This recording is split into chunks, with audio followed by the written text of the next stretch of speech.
What's cracking? This is Zach with the Quest for Greatness, where I'm on a journey to achieve greatness, to define what that is, to become better, to improve. Hopefully you're on a journey as well, and it's just to share this with everybody to show that there are ups and downs, that there's always a goal to shoot for, and it's about continuing on and never giving up. I hope that you're on your journey as well. I hope this helps in some way, and I hope that you'll get involved with it. Now, today is about being driven.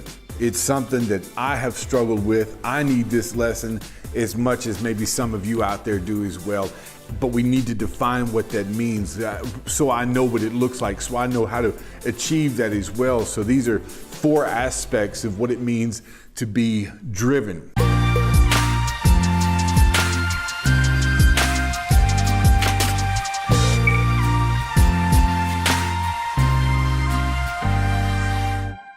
Now, to be driven, I'm going to take you to one verse in the Bible with one little story about one woman in Luke chapter 15 and verse 8. Now, I realize here that Jesus is making a much bigger point with the parables that are wrapped around this.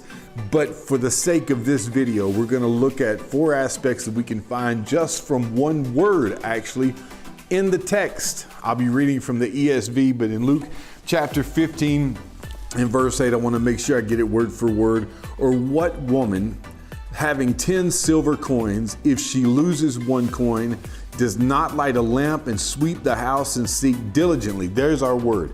Seek diligently until she finds it. That's it. That's the verse. That's the parable. That's the story where we're going to get these 4 aspects for being driven.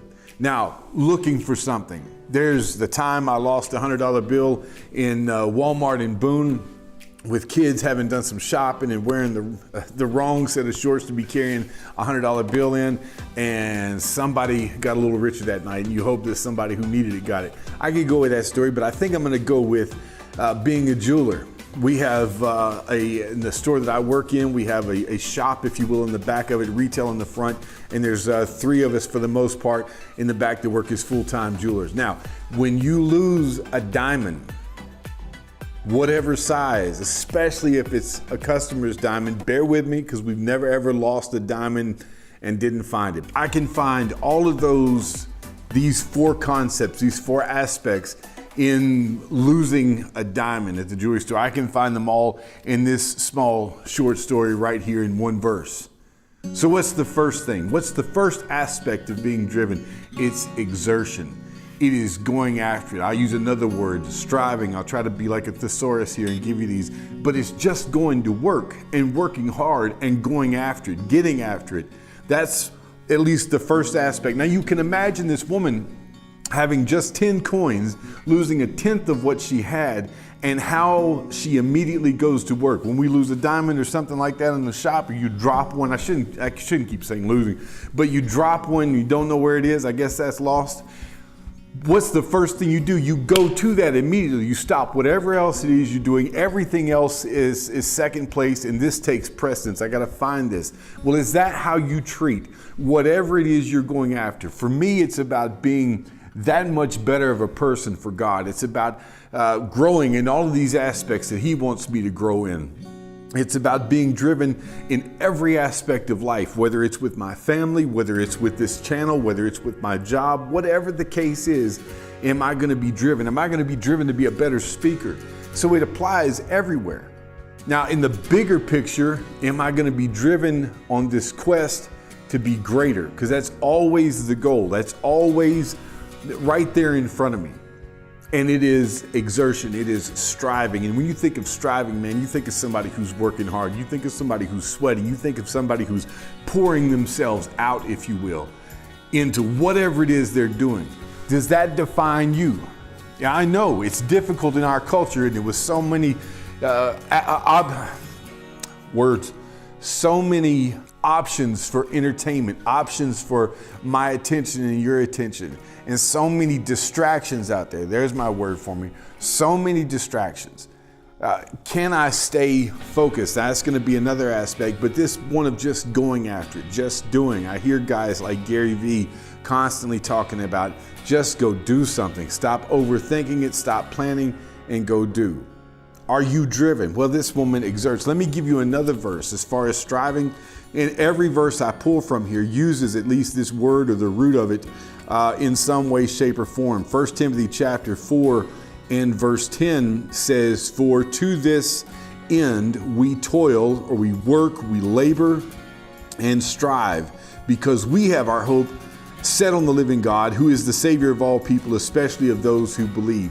And so we strive and we work, and we're in 2 Peter chapter 3. I wasn't planning on using this one, but I'll go there. Chapter 3, there's another use of this same root word or word from the Greek. "Therefore, beloved, since you are waiting for these, be diligent, strive to be found by him without spot or blemish and at peace." And he's talking about the end of the world there, and he actually is talking about looking forward to that. And since you have those things in mind, strive, be diligent, exert yourself.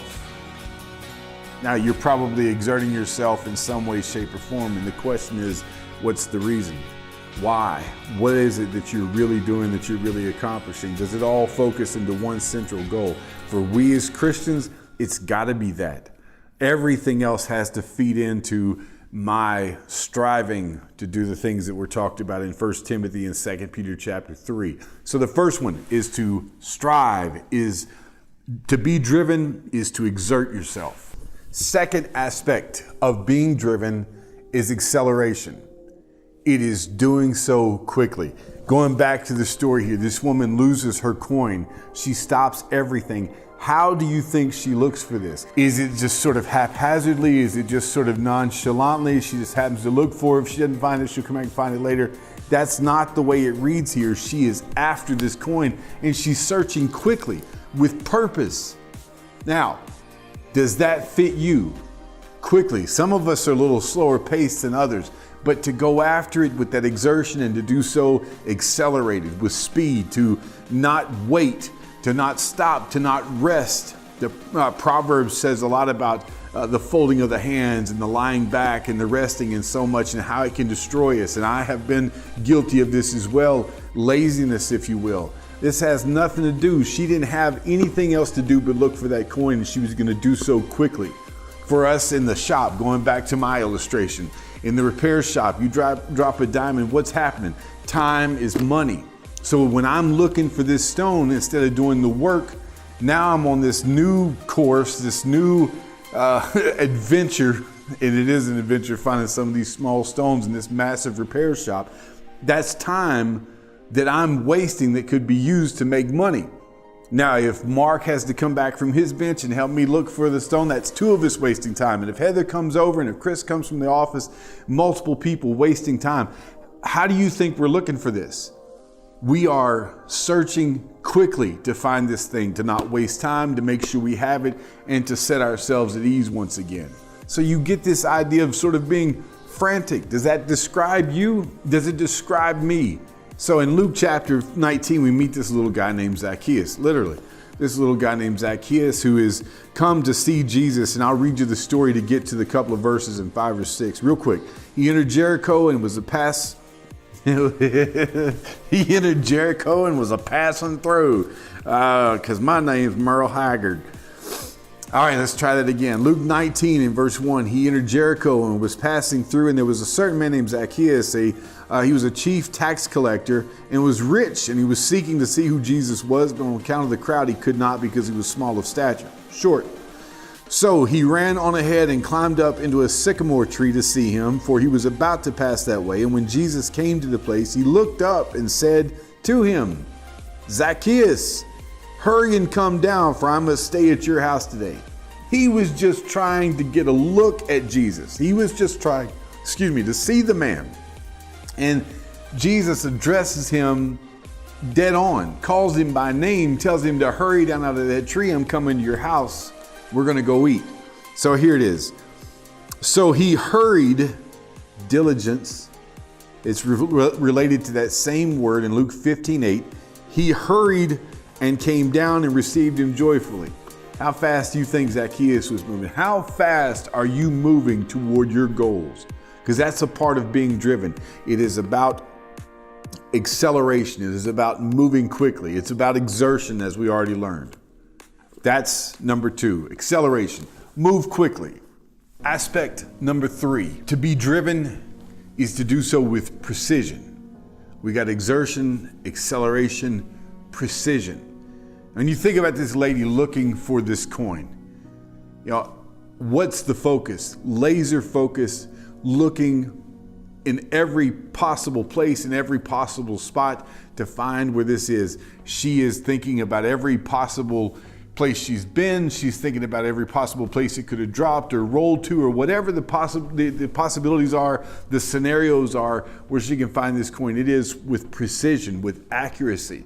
When you drop a small diamond on the floor and you can't hear that thing bounce, you're lucky sometimes if you hear it hit this tray that's in our benches, or if you hear it hit something, but if it just hits this tile floor, then you have no clue where it could be. So you have to think, okay, you have to go back in memory and say, okay, was I holding it here? Did I have my tweezers and it flipped out in this direction or this direction? Which way could it have gone? Could it be in my pant cuffs? Could it be down in my shoe? So with precision, you start thinking about very accurately and trying to pinpoint and narrow down where this could be. Same thing here, wrapped up in this word diligently. I'll give you a couple of other words or a couple of other places where this word was used and translated just a little differently, or at least an aspect of this word was used and translated a little differently. In Acts chapter 18, you have Apollos, who is on fire, somebody who is exerting himself and teaching the word of God, somebody who is going after it, somebody who is going after it quickly with that acceleration. Now, he doesn't know the way of the Lord, the way of Christ, like he needs to, so he has Priscilla and Aquila to come and teach him. And here's the word it uses here in verse 26, I believe it is. Yeah, he began to speak boldly in the synagogue, that's Apollos. But when Priscilla and Aquila heard him, they took him and explained the way of God more accurately. So it's laser focused, pinpointed. I know where I'm going. I know what I'm doing, and I'm going to do it to the finest detail possible. We have a phrase that has been coined at work for years and years and years. It used to be hanging up on these little laminated strips all over the repair shop that said, there's no magic in the magic is in the details. The details here. How detail oriented am I going to be? Or am I just going to sort of meander through this? Or am I just sort of blindly go through this journey or through this life? If I'm driven, it's going to include accuracy. There's one other passage here in chapter 5, Ephesians chapter 5 and verse 15. Look carefully in that sense of accurately with this precision. Look carefully then how you walk, not as unwise, but as wise. You're paying attention to, if you're a child of God, you are paying attention to everything you say, hopefully, everything you do, everywhere you go, what you look like, what you sound like, all these different aspects of life. That's looking carefully. That's keeping a watch. That's examining self, as we've been told to do. So third aspect is precision. Those three aspects that I've already given you with exerting, with acceleration, exerting being moving and going at it, acceleration doing so quickly, and then precision and being that careful. All of those concepts are wrapped up in this one Greek word. So it's not like I'm giving you all these new things or finding these things or just sort of inserting and shoving them into this passage. All of those concepts are wrapped up in this word diligently here, when she will seek diligently until she finds it. The until she finds it is the fourth aspect, persistence. It is simply being unwilling to give up, unwilling to quit, though you're knocked down, though you've met disappointments, though you don't understand what's going on right now, you can't see the light at the end of the tunnel, whatever the situation is, and we've all been there. You may be there right now. If you're driven, it is persistence. It doesn't mean things are always good. It doesn't mean you're going about this blindly. You still feel these things, you still hurt, you're still disappointed, but you refuse to quit. And for the Christian out there, that's exactly what God needs, is somebody who refuses to give up, somebody who keeps getting up over and over and over. Persistence. She was not, the lady in our story here in Luke 15 was not going to quit looking until she found it. Now, that's one of the reasons why we've never lost. I keep saying we lose diamonds or gemstones, and it sounds like we're just kind of flippant about how we handle things. We've never lost anything like that. We've never lost a customer's piece of jewelry. We've never lost a diamond. We've never lost a stone. We have searched through trash cans. We have searched through garbage bags. We've gone to the dumpster, I should say, found them in places that we would have never thought. But that's persistence. You continue on until you've achieved. Now, for us, for Christians, when you achieve is when you die. That sounds terribly negative, but that's when Jesus comes back or you die. That's when the fight and the battle is over. And after that, as Hebrews 9:27 says, it's appointed for man once to die, and after this, the judgment. But for you and I, we have got a goal that's going to carry us through the rest of our lives. And so you can, but you should never, ever quit. Persistence. If you are going to be driven, even if you're not a Christian, even if this doesn't resonate with you at all, at least these aspects of diligence in this story can grab you and you can use them, right? To exert, to mean work, to go after it. No more excuses, no more of anything that gets in your way, but you will do nothing else besides this task, what's in front of you. Hopefully it's life consuming. That's the idea here, is to look at the big picture. I know it's a story about a coin, or it's a story from an illustration from me about a gemstone or a diamond or what have you, but I'm talking about all of life. What's your point? Are you driven in whatever it is you're going to do, and how much of a difference is it really going to make? All of those questions come into play when you're thinking in terms of big picture. If you want to be driven, exert yourself, go to work. Do so quickly, in rapid fashion, like nothing can stop you. Do so precisely. Pay attention to every detail. Let nothing go undone, and do so with persistence. No matter what happens, you will never, ever give up. I hope this helps you. If it does, share it with other people. We took one verse of the Bible, one little story, and look what you can find in there. Please share this with other people. Please subscribe or consider subscribing. We're not just trying to grow a channel here. We are trying to share positivity. We're trying to share truth. We're trying to be on this quest and share that with other people as well. We're trying to get you involved. If you have comments, if this helped you, please comment. If you have questions, please comment. If you have complaints, please comment and get involved so that this might help somebody else who needs it. I'm Zach. This is A Quest for Greatness, and I'm out.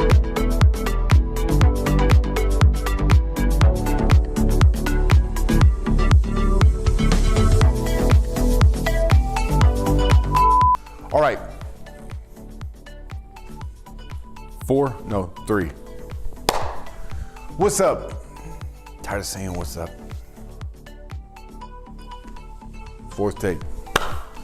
What's cracking? This is Zach with A Quest for Greatness, where if you're new to the channel, we are on this journey. I'm on this personal journey to become greater. 5. Let me go to Luke 19, a couple of pages over in your Bibles from where we were. And there's this little guy, Zacchaeus. Some of you have heard about the wee little man in the song. And when I was a wee little guy, they always like to make jokes about Zach and Zacchaeus because my name wasn't as popular back then and blah, blah, blah, blah, blah. Well, I don't fit that description, as you well know. Man, why do I do this stuff? Just blah, blah, blah. Cut all that mess out. All right, number 4. Can't work my hands. It's just not that night. I tell you what, I watched Duke and Carolina Carolina won, and just kind of a mess so far.